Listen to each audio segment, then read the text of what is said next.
Hello, Kat here. So today I'm doing my March wrap-up. So this month I read a total of 12 books, and I did keep them within the theme of Monster March.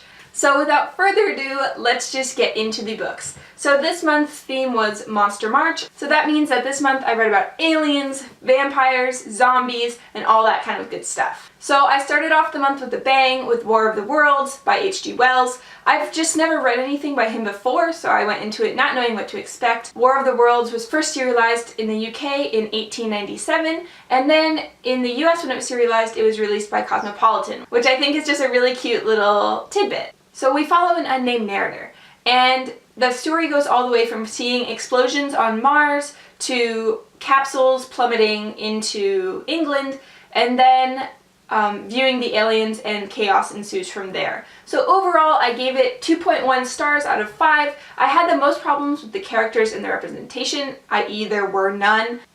So the place where it did get points was for plot and pace, both of which were quite good. So Wells invented some things in the book that I have never heard of before, including the way that the aliens look. I thought that their look was quite unique, and I'd never heard of aliens that looked like that before. And then how they acted. How they acted was very different than how they were portrayed in the movie that I'd seen a long time ago, so I was really pleased with that. And then also the weapons they used. That was the coolest thing for me. So I think that as one of the forerunners of the alien invasion novels, it is amazing to think of what he imagined without any precedent. The next book I read was Feed, a Zombie Book by Mira. So this book totally took me by surprise. It's the first zombie book I've ever read because I'm kind of a little bit of a scaredy cat. However, I gave it 4.4 stars, which is actually really high for me. So this book, really, the character development is amazing, and the pace is amazing. So I really do recommend this book as if you're looking for a zombie book to read. So you follow the main character, whose name is Georgia Mason, and she is a blogger slash truth follower. She really wants to tell what is really happening with the zombie invasion and why people are infected the way they are and what is really happening in the government. So she is in a news team of bloggers, and they get picked to cover a presidential campaign. So it goes from there. And if you read this, please let me know, because the author actually wrote an alternative ending, but I haven't read it because I want the ending that happened to stay the way it is. I don't want to read the alternative ending because it's kind of like, I loved the way she ended it so much, I don't want competing endings to be existing in my mind. So yes, please read this book if you are looking for a good zombie book. The next book I read was The Vampire Lestat by Anne Rice.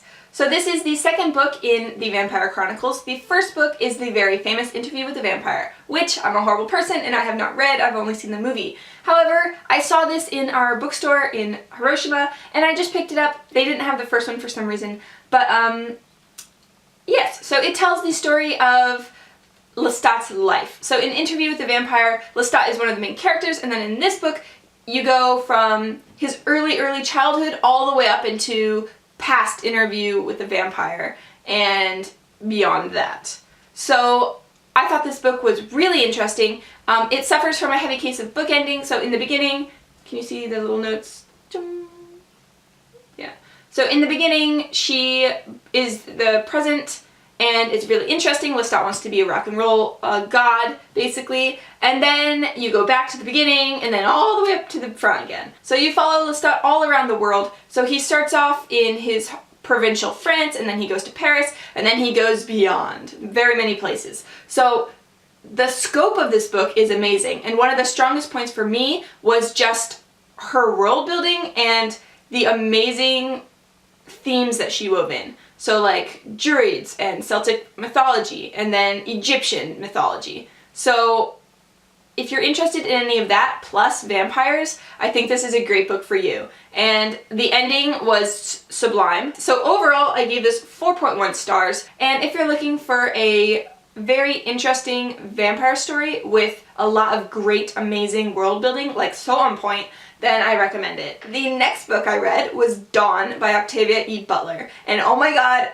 she is a goddess, I think. Oh my gosh. This book just blew me away. Dawn is the first in a trilogy called Lilith's Brood, and basically the Earth was destroyed by humans fighting each other in nuclear wars. So an alien race comes in and basically plucks humans off the Earth. And the alien race are called the Oankali. So when Lilith wakes up, she is on an Oankali ship.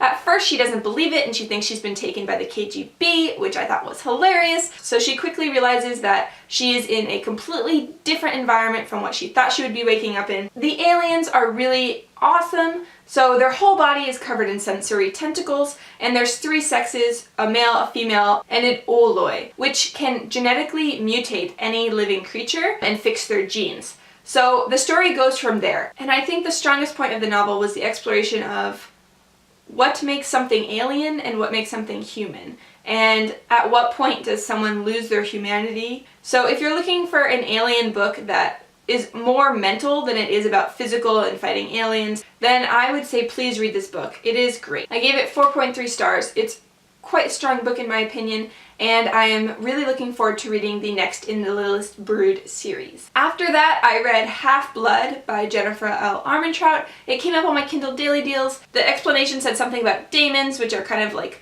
vampire demons, so I was like, oh, monsters, vampires / demons, sounds good. I thought it would be just a really quick little YA read, like a little tidbit between some of bigger books, and then I sorely miscalculated how much I would be invested in the book. So there are a ton of tropes in Half-Blood, and apparently it is a copy of Vampire Academy, just with different characters and some minor plot changes plus Percy Jackson.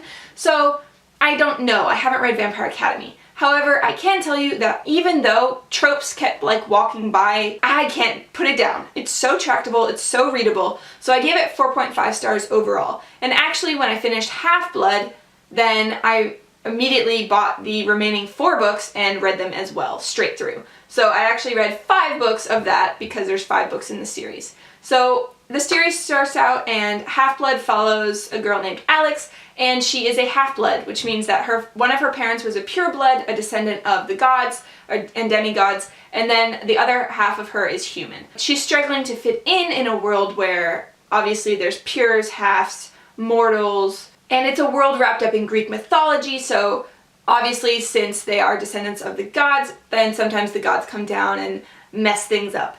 I just couldn't put these books down. So quite surprising to me, this is one of the best books I read in the month.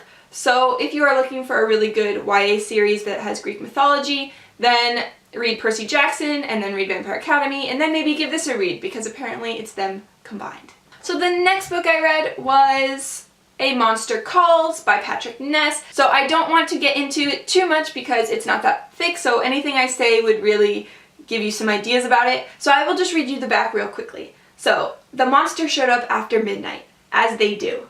But it isn't the monster Connor's been expecting, the one from the nightmare he's had nearly every night since his mother started her treatments, the one with the darkness and the wind and the screaming. The monster is something different, something ancient, something wild, and it wants the truth.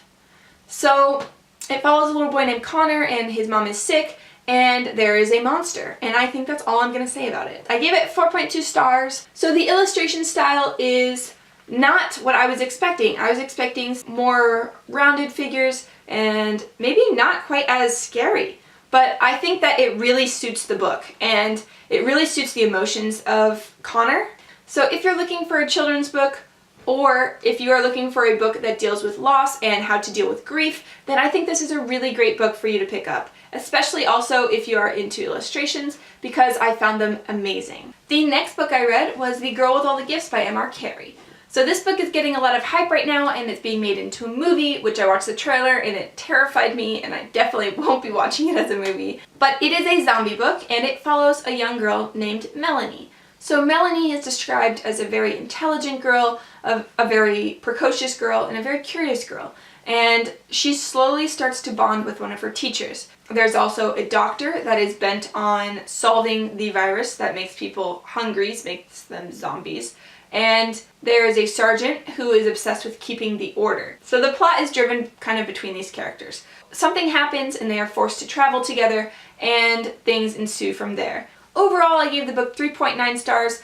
I felt that I had some troubles connecting with the characters, as well as I thought the plot kind of was a bit boring / a little slow. The tension jumped out in the middle section. So for me, the beginning was super strong and the end was really cool, but then the middle, I kind of wasn't that attached to it. So that's pretty why I got kind of a lower score. I really felt like we didn't know that much about their back history, and since it was so focused on only 4 or 5 characters the whole novel, then I felt a lot more of their back history could have been explored and maybe I would have felt more for them. So overall, 3.9 stars. The last book I read this month was Carmilla by Fanu.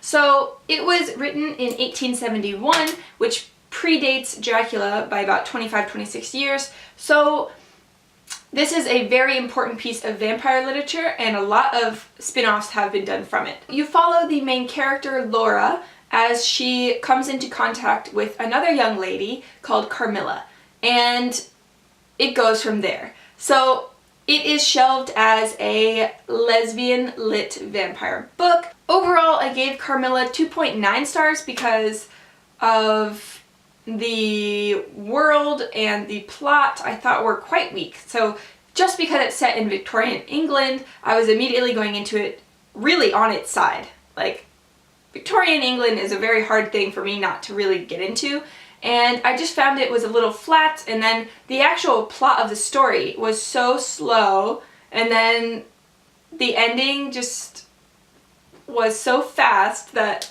I just really didn't get it, I guess. And so, but I'm giving it such high marks because of it being in one of the first vampire novels ever written, and then not only that, it's kind of a lesbian novel as well. So I think that if you are interested in vampire books, then maybe there are a million other ones that you should read. However, if you are interested in specifically one of the first vampire novels that might feature queer characters, then I think you should read it. So just to wrap up my wrap-up, I'm just gonna compare. I read 2 alien books, 2 zombie books, and 2 vampire books, and I'm just gonna throw them up real fast and say which one you should read if it's down to those 2. So first, the alien books. We have War of the Worlds by H.G. Wells, and we have Dawn by Octavia E. Butler. It is not even close. You should read Dawn by Octavia E. Butler. It is amazing, and please read it. Please do so. Okay? Okay, next. So next we have, for vampires, The Vampire Lestat by Anne Rice, and Carmilla by Fanu. So you should definitely read The Vampire Lestat by Anne Rice because the world is amazing. The world building is just sublime. So, and a lot of mythologies I didn't know about, and then the end is just, oh, great. Okay, and the last pair that I have is zombies. So for that I have Feed and The Girl with All the Gifts. So for me personally, I really liked Feed way better, and I mean, it is probably going to stick with me for a long time, Feed. A lot of the elements were so original, I've never read anything like it before, and then the ending is just got me right in the feels, just murdered me.